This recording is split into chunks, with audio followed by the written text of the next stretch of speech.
అయిపోయినవరా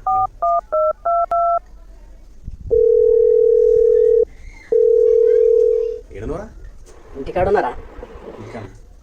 ఇంటికాడ పని పాట అయింది కదా నీకు? ఎందుకు మామ, ఏమైంది? అరే పండుగలకి పబ్బాలకి ఫోటోలు పంపిస్తాం, వాడు చచ్చిపోతే శ్రద్ధాంజలని ఫోటోలు పంపిస్తాం. అరే ఆఖరికి ఎయిడ్స్ డే రోజు ఇట్లా హ్యాపీ ఎయిడ్స్ డే అని పంపిస్తారా వాడన్న ఫోటోలు వాట్సాప్లో? హ్యాపీ ఎయిడ్స్ డే అని పంపిస్తారా వాడన్న ఫోటోలు వాట్సాప్లో?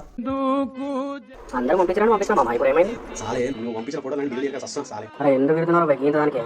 అవురా మీ నాన్న వాళ్ళ కಡೆ పంపించడం పోయినావా? పోలే. ఆ పని చేత కాదు కానీ ఇప్పుడు డౌన్లోడ్ చేయాలి, ఆయనకి వాట్సాప్లో పంపించాలి. మళ్ళీ ఇంకోసారి పంపించాం అనుకో ఊరికి వచ్చి నడ్డే తింటా సాలే. అంతా పోనీ కానీ పొద్దుల కళ్ళ నాది స్టాఫ్ వస్తావు కదా? చెప్పవారు మరి, అదే చెప్పవారు మరి. మొత్తం 5 గంటలకు గడ్డలు తిడుతుంది కదా ఇప్పుడు కళ్ళ అనగానే వస్తాకి సాగు. ఇక ఫ్రెండ్గా గామారాలు ఎక్కువ ఎట్లా రా నింది సరే తొందరగా చెప్పిపోతారా? సరే.